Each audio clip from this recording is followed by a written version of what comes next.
pagi Ibu. Ya, pagi Bapak. Bagaimana kabarnya hari ini? Baik, Bapak sehat? Alhamdulillah.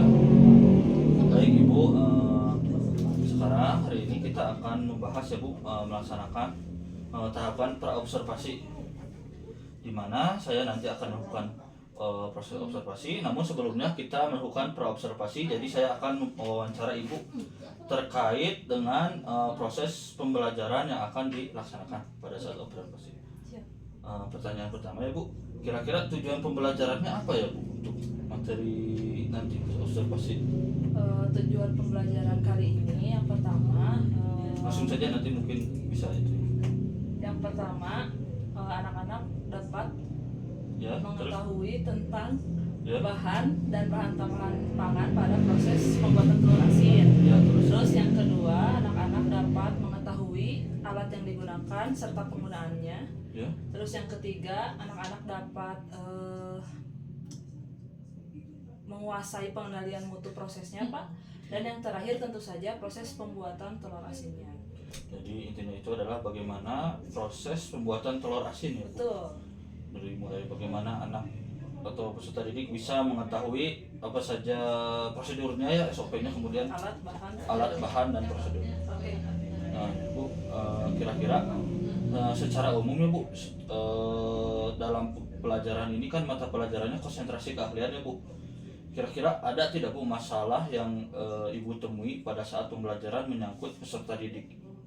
Baik, kalau materi ini kebetulan saya juga pernah sampaikan di tahun sebelumnya kepada peserta didik. Kalau berdasarkan evaluasi praktikum, itu memang kita ada kendala di saat penyimpanannya Pak. Jadi karena telur asin itu kan harus difermentasi di rami gitu ya dengan garam selama 14 hari. Nah, tahun kemarin itu saya memang kurang memperhatikan secara rutin gitu setiap hari. Nah, kemarin kita kecolongan tumbuh jamur di toplesnya, di toples penyimpanannya. Nah, mungkin karena saya sudah tahu masalahnya, jadi sekarang penyimpanannya akan kami lebih amati lagi gitu. Dan tempatnya juga tidak sama dengan waktu yang tahun kemarin gitu. Jadi langkah untuk mengatasi masalah tersebut tadi perbaikan ya Bu, perbaikan dalam hal penyimpanan. Betul, penyimpanan dan pengawasan, karena 14 hari itu kan lama ya Pak ya. Jadi perkiraan kami itu jamurnya itu karena waktu itu masih kecil, perkiraan di hari ke-10 tumbuh gitu. Jadi kalau sekarang kita penyimpanannya itu akan di area terbuka, jadi tidak terlalu tertutup dan lembab gitu. Jadi kita simpan di area terbuka supaya gampang diamati dan tidak tumbuh jamur gitu. Mungkin ada faktor pengaruh apa ya Bu sehingga tumbuh jamur? Cuaca mungkin ya Bu? Yang pertama kan di Rancabali itu sangat dingin ya Pak ya. Terus kan ruangan praktek kami itu ada di sudut bangunan. Nah, kemungkinan itu karena suhunya yang terlalu dingin dan kelembabannya yang terlalu tinggi, jadi tumbuh jamur. Jadi sebetulnya kalau di proses pembelajaran di peserta didik itu sudah lancar gitu ya, sudah pada bagus, anak-anaknya bisa produksi sendiri, tapi kendalanya itu lebih ke prosesnya aja gitu, di penyimpanannya aja gitu. Jadi kalau secara umum proses pembelajaran dengan anak itu sudah berjalan lancar ya Bu? Iya, sudah berjalan lancar. Kalau metode yang dilakukan oleh Ibu, apakah gimana gitu? Apakah belajar secara berkelompok atau gimana gitu? Saya itu kan mengambil model pembelajarannya itu kan project ya Pak ya. Jadi memang saya fokuskan dari awal pembelajaran sampai akhir itu di kerja kelompok mereka selama praktikum, karena memang di telur asin ini kita butuh apa ya, beberapa orang lagi tuh, satu orang untuk membersihkan telur, satu orang untuk membuat adonan garam dan lain-lain gitu. Memang kerja kelompok di sini itu sangat dibutuhkan. Jadi saya mengambil langkah membuat mereka itu menjadi 3 kelompok besar gitu. Satu kelompoknya bisa 4-5 orang. Jadi kalau pada saat dari mulai pembagian kelompok, pada saat bekerja secara kelompok ada hambatan tidak Bu yang berasal dari peserta didik contohnya? Mungkin kalau hambatan enggak ya Pak, tapi lebih ke keaktifan peserta didik gitu. Cara pembagian tugasnya bagaimana, nah itu yang memang harus saya perhatikan gitu, karena memang beberapa peserta didik kalau tidak diarahkan itu ada yang berdiam diri saja gitu. Jadi memang harus diarahkan peserta didiknya gitu, dan pembagian tugas antar kelompoknya itu harus benar gitu, masing-masing kelompok aja sih Pak gitu. Jadi untuk mengatasi hal tersebut, Ibu mencoba untuk apa tadi, komunikasi, mengarahkan ya untuk Betul. peserta didik bisa melaksanakan tugas tupoksinya masing-masing. Ya betul. Iya gitu aja ya. Ada masalah lain mungkin Bu? Masalah lain tidak sih Pak. Tidak. Ya. Sejauh ini memang lancar. Jadi secara teknis mah karena mungkin kondisi ruangan, Ya. Ibu bisa menanggulanginya ya Bu. Ya. Bisa. Kemudian dalam hal peserta didik, Ibu mencoba untuk lebih aktif untuk bisa mengarahkan peserta didik. Alhamdulillah. Kira-kira ya Bu, dalam pelaksanaannya ya Bu, Ibu sering melibatkan pihak lain tidak Bu, misalkan rekan sejawat dan sebagainya gitu Bu, untuk bisa memberi masukan dalam pemecahan masalah. Kalau rekan sejawat, karena memang mata pelajaran konsentrasi keahlian ini satu mata pelajaran oleh 3 orang ya Pak, dan ketiganya itu beda-beda lagi konsennya gitu. Ya. Di mata pelajaran saya sih belum ya Pak melibatkan rekan sejawat pada saat pembelajaran. Tapi kalau misalkan setelah pembelajaran, ketika saya mempunyai masalah, terkadang saya suka obrolkan gitu, meminta solusi atau pandangan dari rekan guru yang lain. Ya. Tapi kalau untuk prosesnya mah tidak melibatkan. Tidak melibatkan. Jadi itu di luar mungkin ya Bu. Iya. Setelah pembelajaran selesai gitu. Ya mungkin itu saja ya Bu untuk praobservasi hari ini. Kita ketemu lagi pada saat pelaksanaan observasi. Siap. Terima kasih Ibu untuk waktunya. Semoga observasinya berjalan secara lancar. Amin. Terima kasih Bapak. Assalamualaikum warahmatullahi wabarakatuh.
Bagaimana kabarnya hari ini Bu Reka? Alhamdulillah baik Pak. Alhamdulillah Bu Reka. Setelah pada saat tahap sebelumnya kita sudah melaksanakan praobservasi dan juga kita sudah melaksanakan observasi di kelas, kita sekarang akan melaksanakan yang dinamakan dengan pasca observasi.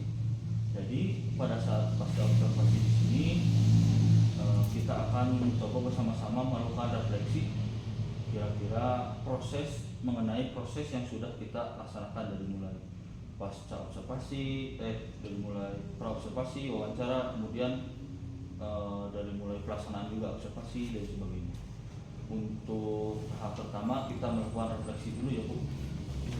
Setelah Ibu melaksanakan pembelajaran, kira-kira menurut Ibu apa saja yang menjadi yang belum maksimal dalam pelaksanaan pembelajaran pada saat observasi? Sebelumnya saya juga saat pembelajaran meminta refleksi juga kepada murid. Refleksi murid tersebut menjadi acuan saya untuk merefleksikan diri saya sendiri. Yang pertama, saat pembelajaran kemarin di produksi unggas, yaitu produksi pengolahan telur asin, alhamdulillah selama pembelajaran berlangsung tidak ada kesalahan yang fatal atau besar, itu dari saya maupun dari anak-anak, jadi berjalan cukup lancar. Lalu jika saya bisa tarik kesimpulan dari hasil pembelajaran yang saya kemarin sampaikan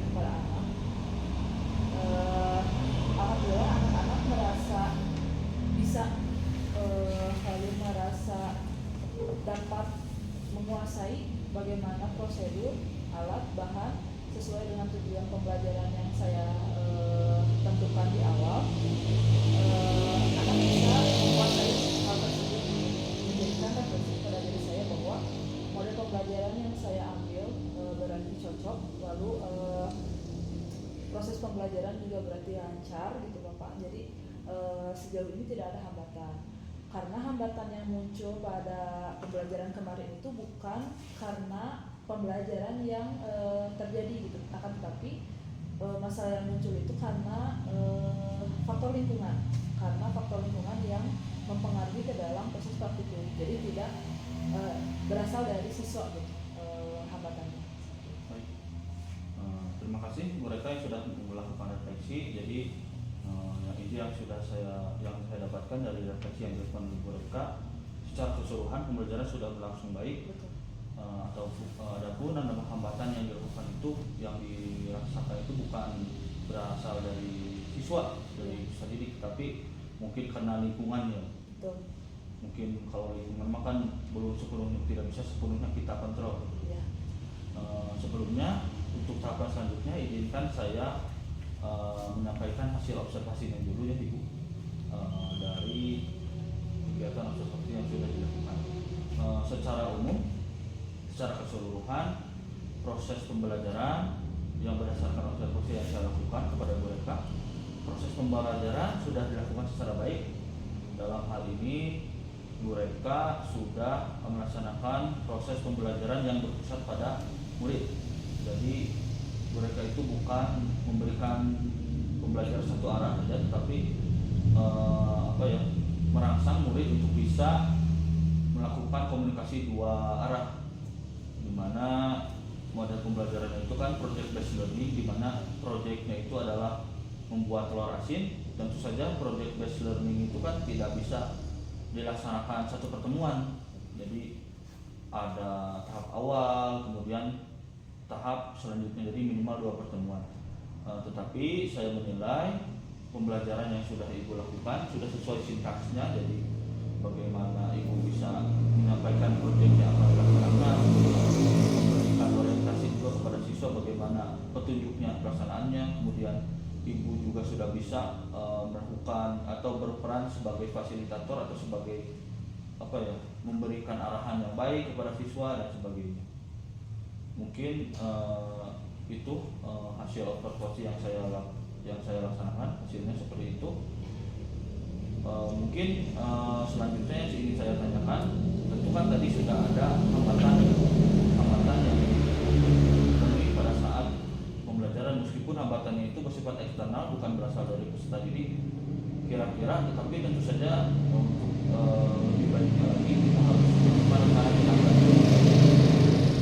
untuk bisa memperbaiki proses pembelajaran. Nah, Ibu, saya ingin bertanya kira-kira untuk selanjutnya, untuk mengatasi hambatan tersebut, kira-kira apa rencana yang akan Ibu susun dan Ibu laksanakan? Karena kemarin itu produksi telur asin itu harus disimpan dulu ya Pak, jadi fermentasi dulu selama 14 hari. Jadi kami baru tahu hasilnya itu 14 hari kemudian gitu ya. Nah di hari ke-14 itu setelah telur asinnya selesai disimpan, ternyata muncul sedikit jamur pada satu toples gitu ya. Mungkin dikarenakan faktor tempat penyimpanan gitu. Karena mungkin bisa jadi karena suhu yang terlalu rendah atau kelembaban yang terlalu tinggi gitu, karena memang laboratorium kita itu kan ada di ujung gedung gitu ya ujung gedung dan ada di sudut gitu, jadi kelembabannya itu tinggi dan suhunya itu sangat rendah gitu, dingin. Sedangkan penyimpanan telur asin itu memang tidak boleh yang terlalu lembab gitu ya, karena memang dari telur asinnya kan sudah dilumuri oleh adonan yang basah juga. Nah, pada saat saya dan siswa gitu ya menemukan kesulitan tersebut, itu hambatan tersebut, kami langsung mencari sebab akibat gitu. Nah, sebabnya sudah kami temukan. Lalu kami membahas tentang solusinya bagaimana Bapak. Jadi saya langsung membahas itu dengan siswa gitu. Nah, ternyata saya mengarahkan siswa untuk menentukan sendiri gitu apa apa sih solusi yang tepat, dimulai dari bahan yang digunakan apa saja, bisa jadi kan berpengaruh juga gitu ya, bahan yang ditemukan apa saja, alat yang digunakan apa saja, lalu penyimpanannya bagaimana. Nah ternyata ketemulah masalahnya itu ada di penyimpanan. Lalu kami search gitu ya di Google, karena banyak jurnal penelitian gitu ya, penyimpanan pada saat produksi telur asin itu harus bagaimana. Ternyata memang produksi telur asin itu tidak boleh disimpan di ruangan yang terlalu lembab, meskipun memang di toples yang tertutup, tetapi tidak boleh di ruangan yang terlalu lembab dan suhunya rendah gitu ya. Jadi langsung ketemu gitu solusinya. Nah untuk menindaklanjuti solusi tersebut, saya menyusun apa saja manfaat dari alat yang digunakan dan bahan yang digunakan juga gitu, karena bisa jadi mempengaruhi juga pada proses penyimpanan. Kenapa sih harus disimpannya itu tidak boleh di suhu yang lembab gitu kan, di suhu yang rendah, kelembaban yang tinggi gitu kan.